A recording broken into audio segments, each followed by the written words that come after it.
الحمدللہ رب العالمین والصلاة والسلام علی سید الانبیاء والمرسلین اما بعد فاعوذ باللہ من الشیطان الرجیم بسم اللہ الرحمن الرحیم السلام علیکم ورحمۃ اللہ وبرکاتہ۔ الحمدللہ 27 پارے سورۃ الحدید تک ہمارا سبق مکمل ہو چکا ہے۔ آج کے لیکچر میں پارہ نمبر 28 کا بھی آغاز ہو رہا ہے اور سورۃ المجادلہ کا بھی، اور آج کے لیکچر میں ہم اس کا ابتدائی تعارف پڑھنے جا رہے ہیں۔ سب سے پہلے بات کر لیتے ہیں اس کے مقام نزول کی، تو علماء کرام کا اس پر اتفاق ہے کہ یہ سورہ مدنی ہے۔ ہجرت کے بعد مدینہ منورہ میں یہ سورہ کا نزول ہوا تھا۔ رکوع اور آیات کی تعداد کے بارے میں بات کریں تو اس سورہ میں 3 رکوع ہیں اور کل 22 آیتوں پر یہ سورہ مشتمل ہے۔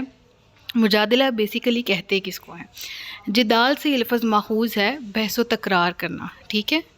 عربی میں بحث اور تکرار کرنے والی عورت کو مجادلہ کہتے ہیں، اور اس سورہ کی پہلی آیت میں حضرت خولہ رضی اللہ تعالی عنہ کی نبی کریم صلی اللہ علیہ وآلہ وسلم سے زہار کے مسئلے میں ہونے والی بحث کا ذکر ہے۔ زہار کا مسئلہ بیسیکلی کیا ہے، اس کا ذکر جب ہم پہلا لیکچر پڑھیں گے اور اس میں ہم دیکھیں گے شان نزول کو اور آیات کی تفسیر کو، تو انشاءاللہ اس میں آپ کی یہ جو کنفیوژن ہے وہ انشاءاللہ دور ہو جائے گی۔ تو اس مسئلے کا ذکر اس سورہ کے اندر موجود ہے۔ ابتدائی آیات میں یہ مسئلہ ذکر ہے کہ اس عورت نے بحث و جدال کیا تھا، اس نے مکالمہ کیا تھا اللہ کے نبی صلی اللہ علیہ وآلہ وسلم نے اللہ کے نبی صلی اللہ علیہ وآلہ وسلم سے پریشانی کے عالم میں وہ گفتگو کر رہی تھی اور بولے چلے جا رہی تھی، اور اس پریشانی کو اللہ تبارک و تعالیٰ نے دور کیا اور آیات کا نزول ہوا اور اس میں زہار کے احکامات جو ہیں ان کا ذکر کیا گیا تھا۔ تو اسی مناسبت سے اس سورہ کو سورۃ المجادلہ کہا جاتا ہے۔ اس کے مضامین کی بات کریں تو سب سے پہلے جیسے ابھی ذکر ہوا کہ مرکزی مضمون سٹارٹنگ میں زہار اور اس کے کفارے سے متعلق اور چند دیگر چیزوں کے بارے میں شرعی احکامات بیان کیے گئے۔ مزید اس سورہ میں چند ایسی چیزیں شامل ہیں جو کہ ریسیمبل کرتی ہیں سورۃ الحدید سے، یعنی سورۃ المجادلہ کو اگر دیکھا جائے تو ابتدا میں ایک کچھ شرعی مسئلوں کا ذکر آتا ہے، جس طرح قسم کا کفارہ تھا تو ہم نے اس کو پڑھا، پہلے پچھلے ابتدائی پاروں میں یہ گزر کے آ چکا ہے۔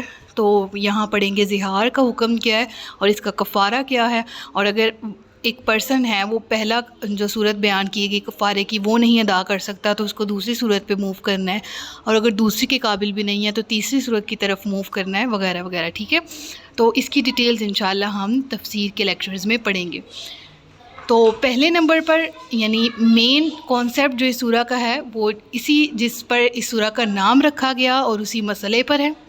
اس کے بعد مجلس کے چند آداب بیان کیے گئے اور مسلمانوں کو اللہ تبارک و تعالیٰ کے حبیب صلی اللہ علیہ وآلہ وسلم کے احکامات پر عمل کرنے کی ترغیب دی گئی، اور سب سے زیادہ بہتر اور کہہ لیں کہ کائنڈ آف آج کے دور میں جو بہت زیادہ ریلیٹ کرنے والا مسئلہ ہے نا وہ یہی ہے کہ نہ ہم میں کسی کا لحاظ رہا ہے، نہ ادب رہا ہے، نہ احترام رہا ہے، اور اس کو ہم مختلف معنوں میں لے سکتے ہیں۔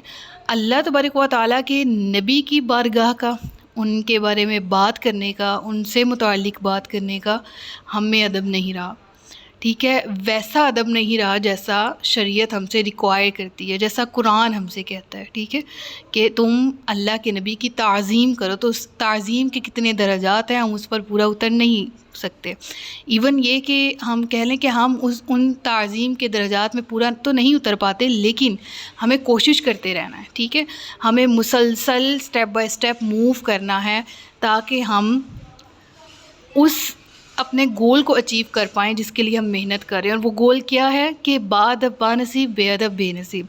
ہم نے کوشش یہ کرنی ہے کہ ہم نے ادب کرنا ہے، بارگاہ رسالت کا ادب کرنا ہے، اساتذہ کا ادب کرنا ہے، خطیب کا ادب کرنا ہے، ماں باپ کا ادب کرنا ہے، خود سے بڑے کا ادب کرنا ہے، خود سے چھوٹے کا ادب کرنا ہے، اور ہر اس شخص کا جو اگر تو آپ سے اختلاف بھی کر رہا ہے تو آپ اگر اس سے اختلاف رائے رکھتے ہو تو آپ اس کو علمی جواب دو، ٹھیک ہے، اور آپ کو ہر اس شخص کا ادب کرنا ہے جو آپ سے علم میں نیچے ہے یا اوپر ہے۔ آپ کو ہر اس شخص کا ادب کرنا ہے جو کہ کسی بھی لیول سے آپ کے سامنے کسی بھی حیثیت سے آتا ہے، ٹھیک ہے۔ ہر شخص کی عزت نفس کا خیال رکھنا، ایون مجلس کے آداب سے لے کر گھر میں گفتگو کس طرح سے کرنی ہے، گھر کے اندر کس طرح سے رہنا ہے، کسی کے گھر کیسے جانا ہے، قرآن نے تو ہر چیز ہمیں سکھا دی۔ تو اس سورہ کے اندر کیا چیز مذکور ہے کہ اللہ تبارک و تعالیٰ کے نبی فرما رہے ہیں کہ مجلس کے آداب کیا ہیں، ایک جگہ جب ہم اکٹھے ہوتے ہیں تو اس جگہ کے کیا حقوق ہیں۔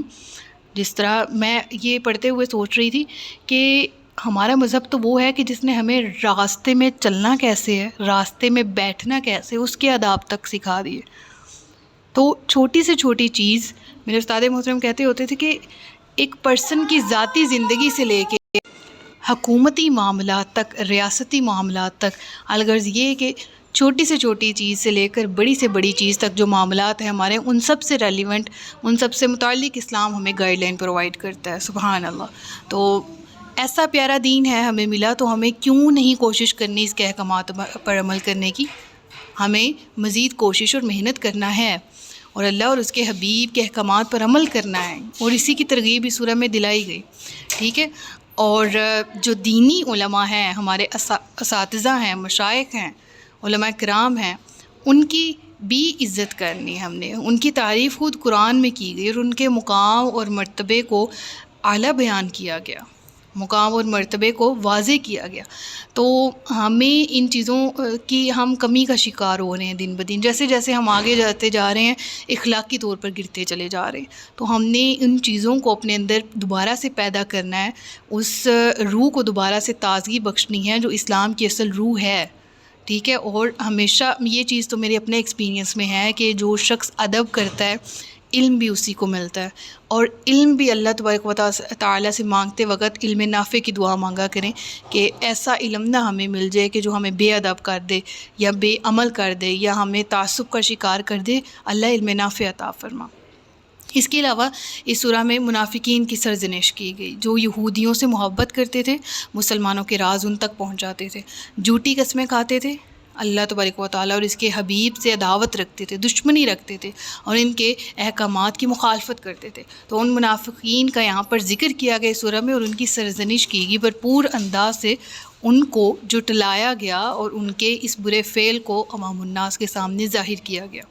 اس سورہ کے آخر میں بیان کیا گیا کہ مسلمان کافروں سے محبت نہ رکھیں، اگرچہ وہ ان کے باپ، بیٹے، بھائی اور خاندان کے لوگ ہی کیوں نہ ہوں۔ لہٰذا قلبی تعلق کسی بھی ایسے شخص سے نہ ہو جس کا اپنا قلبی تعلق آپ کے اپنے رب سے نہیں ہے، تاکہ ایسا نہ ہو کہ ہم بعض اوقات ایسے لوگوں کو یاد کرتے ہیں جو اس دنیا سے چلے گئے، لیکن جب ہم یاد کریں تو ہمارے چہروں پہ تازگی کھل جاتی ہے، لیکن بعض اوقات ایسے زندہ لوگوں سے ہمارا سامنا ہوتا ہے کہ جن کو دیکھ کر، ان سے مل کر ہمارے دل مردہ ہو جاتے ہیں۔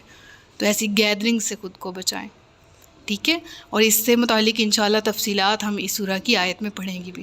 سورۃ الحدید کے ساتھ مناسبت پہلی ہے کہ سورۃ الحدید میں اللہ تبارک و تعالیٰ کی عظیم اور جلیل صفات ذکر کی گئی ہیں، اور ظاہر ہے اللہ تبارک و تعالیٰ باطن ہے اور تمام چیزوں پر اس کا علم ہر چیز کو گھیرے ہوئے ہے، زمین کے اندر موجود اور اس سے نکلنے والی ہر چیز کو جانتا ہے، اور اس سے بھی جانتا ہے جو کچھ آسمانوں سے اترتا ہے اور جو کچھ آسمانوں میں چڑھتا ہے، اور اس کی مخلوق جہاں کہیں بھی ہو، اللہ تبارک و تعالیٰ فرماتا ہے ہوا معکم اینما کنتم۔ تو سورۃ المجادلہ کی ابتدا میں اللہ کے ان اوصاف پر دلالت کرنے والا واقعہ ذکر کیا گیا کہ اللہ نے اپنی بارگاہ میں مناجات کرنے والی عورت کی بات کو سن لیا۔ اللہ اکبر۔ یعنی سورۃ الحدید کے آغاز کا مفہوم اگر دیکھیں تو ایک عورت اللہ کے نبی سے فریاد کر رہی، لیکن آسمان سے وحی کی صورت میں جواب آتا ہے۔ تو اللہ ہمارے اعمال، افعال، مناجات، دعاؤں کو جاننے والا ہے، سننے والا ہے، قبول فرمانے والا ہے۔ تو انشاءاللہ اس سمیت حکمتوں کے بہت سے خزانے اس سورہ میں چھپے ہوئے ہیں۔ سورۃ الحدید سے مناسبت کے ساتھ اگر ہم بات کریں تو عملی نقشہ اس سورہ میں کھینچا گیا، جن چیزوں کا ذکر سورۃ الحدید میں تھا ان کی تفصیل ہے، ان پر انشاءاللہ عز و جل بات کریں گے۔ اس سورہ کا یہاں پر انٹروڈکشن اینڈ ہوتا ہے، کل کے لیکچر میں آیت نمبر 1 سے آغاز کیا جائے گا۔ اپنا بہت سا خیال رکھیے گا، مجھے دعاؤں میں یاد رکھیے گا۔ تاجدار ختم نبوت زندہ باد، پاکستان پائندہ باد۔ السلام علیکم ورحمۃ اللہ وبرکاتہ۔